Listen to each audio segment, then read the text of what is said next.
Hello students. In last video we have talked about mitochondria and today we are going to learn a new organelle that is plastid. Okay, we will learn about plastids and plastids are found only in plant cells. They are found only in plant cells as well as euglenoids.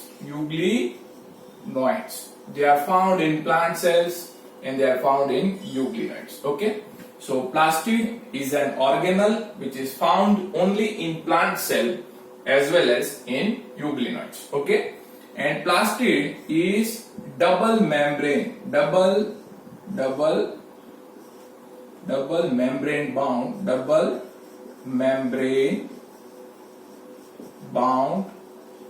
organelle. Plastid is a double membrane bound organelle.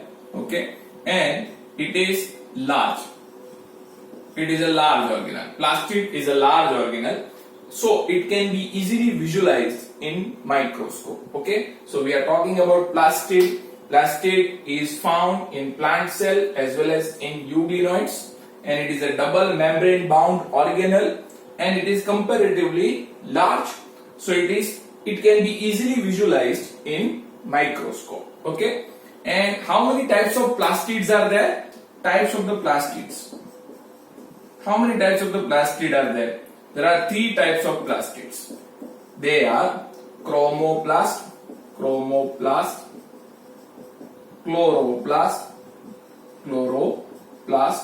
and leucoplast. Total there are three types of plastids: chromoplast, chloroplast and leucoplast. Okay, and all these plastids, these are types of plastid. They arise from a common proplastid. All these arise from a common proplastid. So plastids are found in plant cell and euglenoids, and they are double membrane bound organelle. They are comparatively large, so they can be easily visualized in microscope. And there are three types of plastids: chromoplast, chloroplast and leucoplast. All these arise from a common proplastid. Okay, chalo. Then chromoplast has colorful pigments.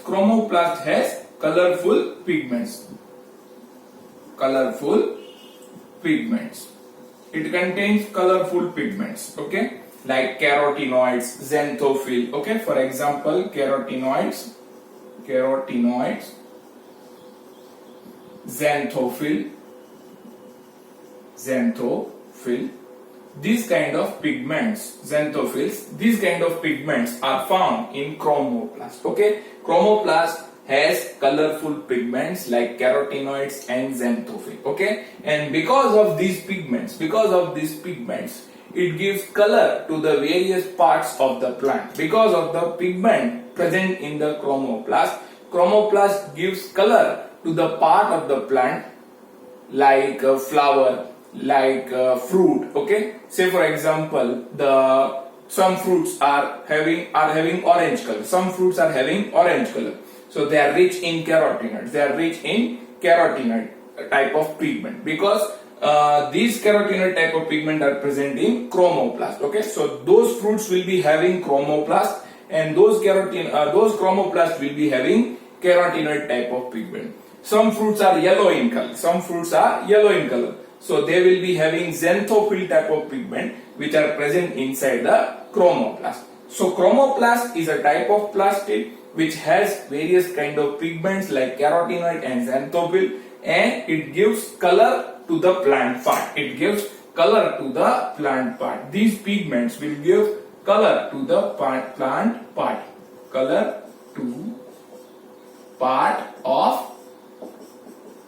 Plant. The use of chromoplast. What is the function of chromoplast, or what is the usage of chromoplast? Chromoplast will give color to the part of the plant like fruit as well as flower. Okay, so let's talk about leucoplast. We will talk about chloroplast later, but let's talk about leucoplast. See, leucoplast does not have color. It is not having any color, no color. Leucoplast does not have color. Why? Because it is not having any pigment. It is not having any pigment. Okay, leucoplast does not have pigment, so it is not having any color.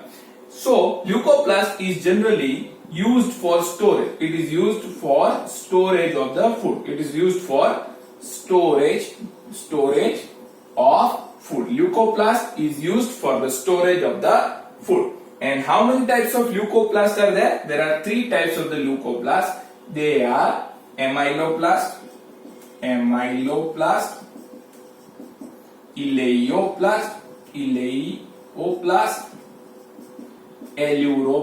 aleuroplast. There are 3 types of leucoplast: amyloplast, eleoplast, and aleuroplast. Okay. Now this amyloplast will store starch. Amyloplast stores starch. It stores starch. Eleoplast stores oil. It stores oil. And aleuroplast will store protein. It is storing proteins. Okay. So it will store proteins. So we are talking about plastids. In that we said that plastids are found in plant cell as well as euglenoid cell, and they are double membrane bound organelle like mitochondria. Mitochondria is also a double membrane bound organelle, and plastid is also a double membrane bound organelle. And plastids are comparatively large in size, so they can be easily visualized under microscope. And there are 3 types of plastid like chromoplast, chloroplast, and leucoplast. All these arise from a common proplastid. Chromoplast has colorful pigments in it like carotenoids and xanthophyll. Carotenoids give orange color to the part of the plant, and xanthophyll gives yellow color to the part of the plant. Okay, so mostly chromoplast give color to the part of the plant like fruits and flower. Now let's talk about leucoplast. Leucoplast does not have color because they don't have pigment. Okay, no pigments are present in leucoplast, so they don't have any color. So what is the use of leucoplast then? Leucoplasts are used for storage of the food. Like they are known as amyloplast, and they are also known as eleoplast, and they are also known as aleuroplast. So when they store starch, when the leucoplast stores starch, they will be known as amyloplast. When they store oil, they are known as eleoplast, and when they store protein, they are known as aleuroplast. Okay. So now let's talk about this, the most important plastid, which is also known as chloroplast. This is the most important plastid, that is chloroplast. We will talk about that. Okay. But before that, let me say that all plastids have DNA. All plastids have DNA. They also have some enzymes. They also have ribosomes. Okay. So they have DNA, they have enzymes, and they have ribosomes. And this machinery is useful for protein synthesis. This machinery is useful for protein synthesis. This machinery was also present in mitochondria. Okay, in mitochondria also we said that mitochondria has DNA, it has enzyme, it has ribosomes. Okay, so like plastids also have DNA, enzymes, and ribosomes. All these together will help in protein synthesis. So as plastids can synthesize their own protein, not all protein, but only 50% of the protein will be synthesized by plastid themselves. Okay, so 50% protein requirement is done by plastid themselves, whereas for the 50% requirement of the protein, they depend on the nucleus. Okay, so plastid depend on nucleus for 50% requirement of protein, and 50% protein they can synthesize on their own. So plastids are also known as semi-autonomous organelle. Plastid is also known as semi-autonomous organelle. Plastids are also known as semi-autonomous organelle. They are also known as semi-autonomous organelle. Okay. mitochondria was also known as semi-autonomous organelle. Plastid is also known as semi-autonomous organelle. Okay. Sure. Now we will talk about chloroplast. See, let us revise whatever I have taught to you. That I said that plastid is found in plant cell as well as in euglenoid cell. They are double membrane bound organelle. They are large in size, so they can be easily visualized in microscope. There are three types of the plastids like chromoplast, chloroplast, and leucoplast. Chromoplast has colorful pigments like carotenoids and xanthophylls, and it gives color to the part of the plant. And leucoplast does not have color and it does not have pigment, and so it is used for the storage of the food. When it stores starch, it is known as amyloplast. When it stores oil, it is known as elaioplast, and when it stores protein, it is known as alluroplast. Okay, and all plastids have DNA, enzymes, ribosomes in them, which are used for protein synthesis. So we can say that plastids are semi-autonomous organelle. Now we will talk about this plastid, that is chloroplast. Okay, so let's talk about that chloroplast in detail. We are learning plastid, which is a double membrane bound organelle like mitochondria. Okay, and plastid is not included in endomembrane system. Plastid is not part of endomembrane system. So let's draw the figure of chloroplast first. We will draw the figure of the chloroplast first. Then we will talk about chloroplast. As we say that plastids are double membrane bound, so chloroplast is also a double membrane bound organelle.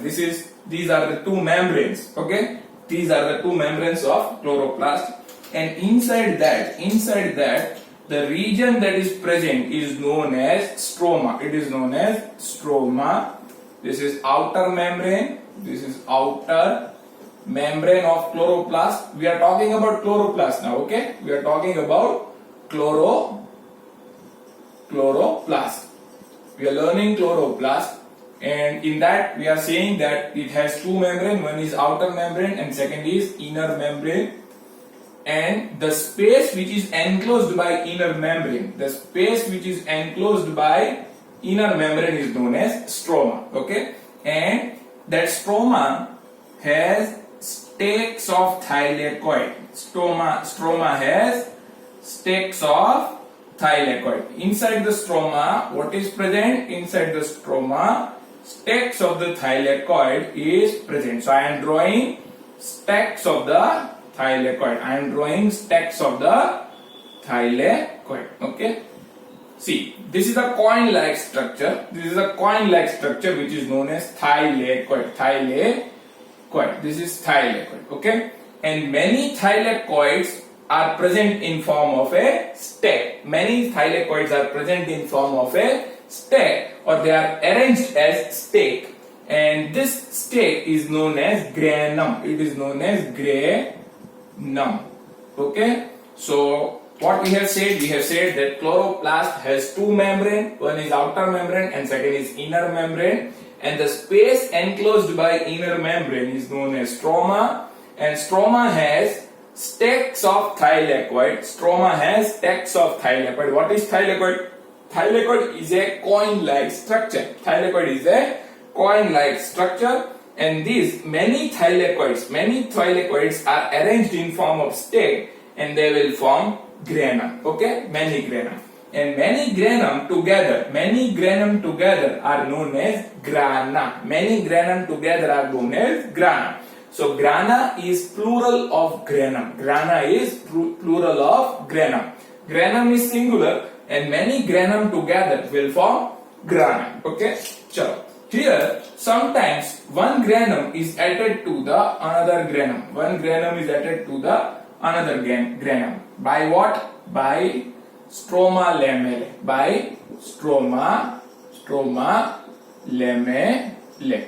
One granum is added to another granum with the help of stroma lamellae. Okay, this is stroma lamellae. It is also known as stroma thylakoid.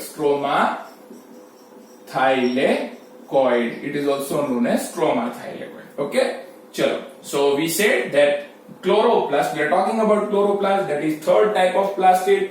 And chloroplast has outer membrane, it has inner membrane, and the space enclosed by it is known as stroma. And in that stroma, the stalks of thylakoid are there, and this is a round coin-like structure, and many thylakoids are arranged in form of stake is known as granum, and many granum together are known as grana. So grana is plural of granum. Grana is plural of granum. Okay, and then we said that two granums are added to each other with the help of stroma lamella or stroma thylakoid. Okay, so now we will talk about starch granules. We will talk about starch granules that are present. Starch granules are also present in chloroplast. Chloroplast has starch granules. Okay, and these starch granules are known as pyrenoids. They are known as pyrenoids. Okay, what are pyrenoids? Pyrenoids are the starch granules that are present in the stroma. Pyrenoids are starch granules that are present in the stroma. Okay, now this thylakoid will perform photophosphorylation. Thylakoid is the site of photophosphorylation. What is the function of thylakoid? Thylakoid is site of photophosphorylation. Phosphorylation. Why? Because these thylakoid have green pigment. They have green pigment on them, which is known as chlorophyll. Okay, so as they have chlorophyll, thylakoids have chlorophyll, and because of that they are the site of photophosphorylation. The photophosphorylation is performed on which part of the chloroplast? It is performed on the thylakoid of the chloroplast, because this thylakoid has green pigment called chlorophyll. Okay, chalo. And the glucose is synthesized in stroma. Glucose is synthesized in stroma. Glucose is synthesized in stroma. Glucose is produced in what? Glucose is produced in stroma. Okay, glucose synthesis occurs where? Glucose synthesis occurs in the stroma. Okay, glucose synthesis will occur inside the stroma. So stroma is the site of glucose synthesis, and thylakoid is the site of photophosphorylation, because it has green pigment called chlorophyll. Okay, and number of the chloroplast will vary according to the cell. Sometimes it can be present in one. Sometimes its number can be 1, and it is found in Chlamydomonas. Okay, we are talking about number of the chloroplast. Okay, number of the chloroplast vary according to the cell.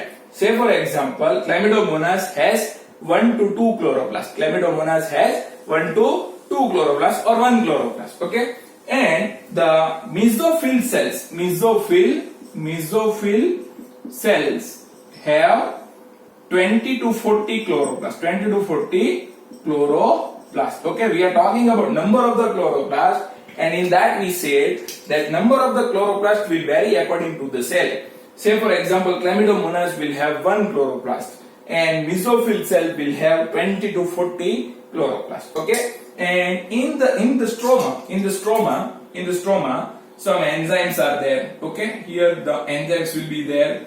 Here DNA will be there. Okay, here RNA will also be there. Okay, RNA will also be there. So here DNA is there. DNA enzymes are there. Enzymes and RNA is also present over here. Okay, RNA is also present over here, and all this machinery help in protein synthesis. Okay, so chloroplast can produce its own protein.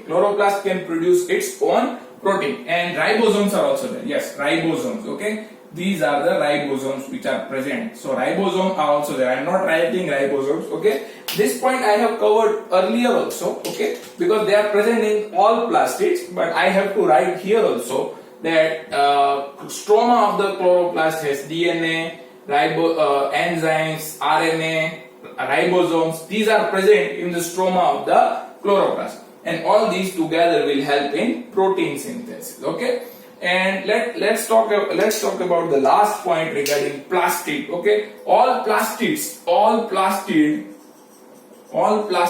divide by fission. They divide by fission. All plastids divide by which method? They divide by fission method, like mitochondria. Mitochondria also divides by fission method.